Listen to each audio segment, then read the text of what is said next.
From Brigham Young University's Maxwell Institute, this is the Maxwell Institute podcast, Faith Illuminating Scholarship. In 2026, we are releasing a series called Old Testament Reflections. Each week, a scholar offers a short reflection on the Come Follow Me reading. Today's piece, 4 readings from Genesis chapters 37 through 41, is written and read by Christian Heel. I'm trying to think more carefully about how I encounter the Bible. I am by nature an intellectual magpie. I'm always on the lookout for some beautiful thing that I can pick up and take back to my nest of a brain. When it comes to the Bible, this eclectic approach is built into my biography. I was raised as a Latter-day Saint. I have an undergraduate degree in Jewish history, a master's in Syriac studies, and a PhD in theology. My spiritual worldview is informed by this intellectual journey. What's more, I feel like I belong to a religious tradition that is intrinsically additive. As Joseph Smith wrote from Liberty Jail in 1839, the first and fundamental principle of our holy religion is that we believe that we have a right to embrace all and every item of truth without limitation. This approach has merits. My mind is filled with lovely things. But I've started to think more about the integrity of these lovely things and how interconnected they are with their historical context and the intellectual and spiritual worlds that produce them. If I am to pursue truth without limitation, I also need to consider the next step that Joseph Smith suggested and embrace the truth of something when that truth is clearly demonstrated to our minds and we have the highest degree of evidence of the same. The approach that I'm adopting involves reading the Bible less eclectically and more deliberately. I still want to benefit from the insights of a variety of readers inside and outside my Latter-day Saint tradition, but I want to try to understand ideas that I find compelling within the worlds that produce them. For me, this increasingly looks like reading 4 different Bibles. Let me try and show you, however imperfectly and provisionally, what I mean by this. 1. The Bible of Ancient Jews. Ancient Jews accepted the traditional Mosaic authorship of Genesis and the rest of the Pentateuch. Scripture was inspired, but also invited interpretation. Ancient Jews often interpreted the Bible by retelling its stories, but with additions. These additions, called narrative expansions, have an exegetical core. They start from a desire to resolve a specific problem in or a question raised by a close reading of the text of the Bible. An engaging entry point into the world of ancient Jewish reading practices is James Kugel's In Potiphar's House, The Interpretive Life of Biblical Texts. In this book, Kugel reverse engineers the exegetical processes at play in several Jewish narrative expansions. A compelling example is the Assembly of Ladies motif discussed in chapter 2 of his book. This motif describes a gathering of Egyptian ladies at the home of Mrs. Potiphar. The ladies are given food, citrus or bread, and knives to eat with. And as they begin to use the knives, Mrs. Potiphar invites Joseph into the room, and when the ladies see him, they cut themselves because they are so stunned by his good looks. This evocative motif is introduced by later rabbinic exegetes to explain 2 subtle textual problems in Genesis 39. Some used it to resolve a tension in the opening words of Genesis 39:7, and it came to pass after these things. The rabbis asked what things were being referred to. The contents of the preceding verse did not offer an answer to that question. So they inserted a narrative expansion showing that this meeting of ladies was the things being referred to in verse 7. The addition of this motif solves the textual problem and moves the narrative forward. Now that Mrs. Potiphar's friends have acknowledged the irresistibility of her new slave, she was free to pursue him without shame. In other sources, however, the Assembly of Ladies is used to interpret Genesis 39:14. In this verse, Mrs. Potiphar calls out to her servants and says, "Look, he had to bring us a Hebrew to dally with us." This seems to be a non sequitur.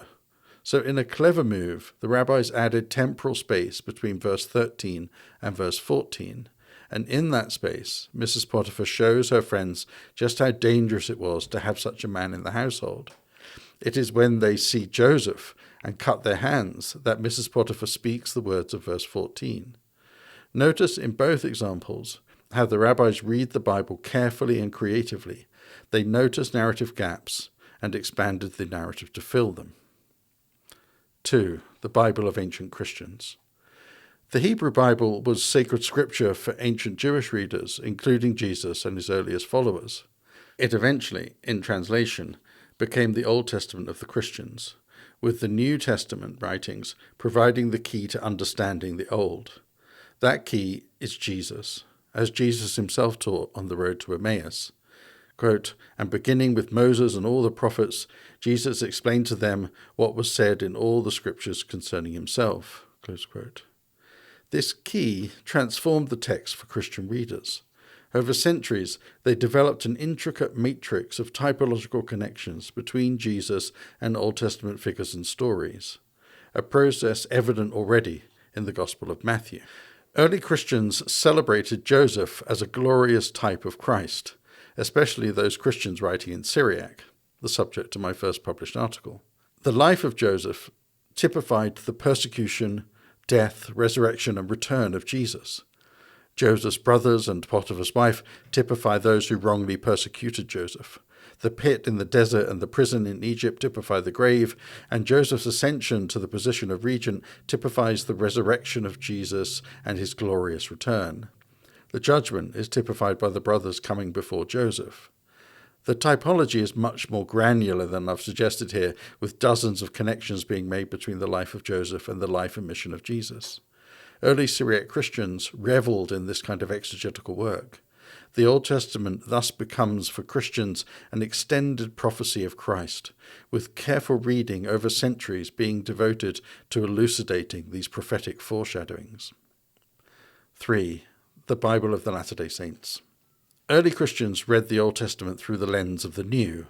Similarly, Latter-day Saints read the Old and New Testaments through the lens of Restoration Scripture and the words of living prophets.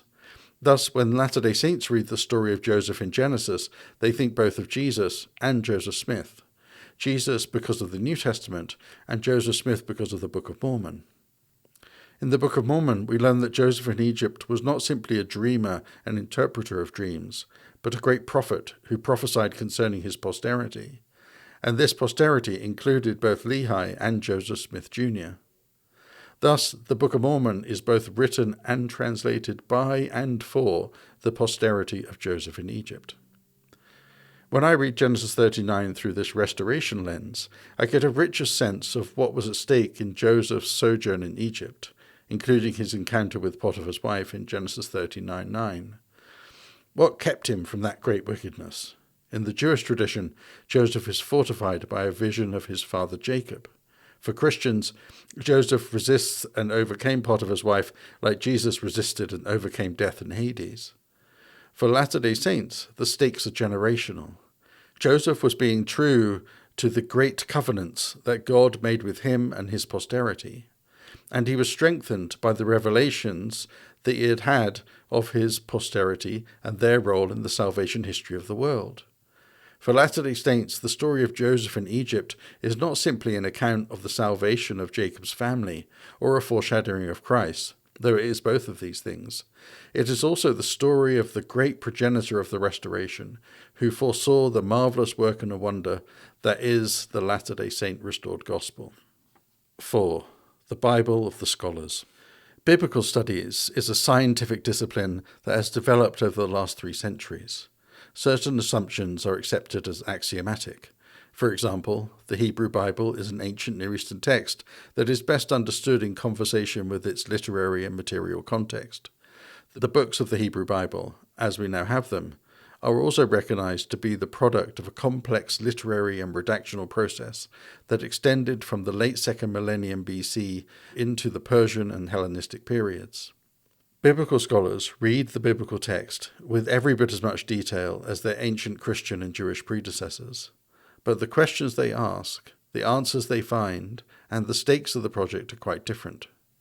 Biblical studies is a thrilling intellectual endeavor, in no small part because of how it informs or challenges traditional ways of reading the Bible among Jews, Christians, and Latter-day Saints. Though there is disagreement about the literary formation of the Joseph story, All scholars consider it a beautiful, sophisticated, and poignant work of ancient literature. But readers of the story can't help wondering about chapter 38. Why would an editor interrupt such a compelling and coherent narrative with a tale that seems to be unrelated, either temporally or thematically? Scholars are on high alert in the presence of such disruptions in the biblical narrative. Many have simply concluded that it is an odd interpolation. The tenor of this scholarship is captured in a much-quoted passage by Walter Brueggemann. Quote, "This peculiar chapter stands alone, without connection to its context. It is isolated in every way and is most enigmatic." But scholars constantly circle back to such textual problems, bringing new tools and insights. Of note is the application of a literary approach to the text, best seen in the opening chapter of Robert Alter's The Art of Biblical Narrative. Through this lens, Alter shows that rather than being an odd interpolation, Genesis 38 is a sophisticated interlocutor with the story of Joseph, with thematic parallels, contrasts, and verbal links to the rest of the story. The clearest link is in the act of recognition, using the same Hebrew verb in Genesis 38, 25-26, and Genesis 37, 32-33, and then again later in Genesis 42, 7-8. The disruptions have not been erased. Through careful reading of the text, scholars have also shown the splendid complexity and coherence of the narrative. I feel so grateful to share the experience of studying the Bible with ancient Jews, early Christians, and my fellow Latter-day Saints and modern biblical scholars. I feel part of a common quest to slow down, read carefully, and seek understanding about the Bible, which for so many readers is really a quest to recognize God at work both anciently and today. I find so much beauty and insight there, and I am excited to continue my quiet quest to understand my fellow readers in their own contexts and traditions of reading, hoping in the process to add to my store of truth and understanding. You've been listening to Old Testament Reflections from the Maxwell Institute. Subscribe wherever you get podcasts and find more scholarship and reflections at mi.byu.edu. Thanks for listening.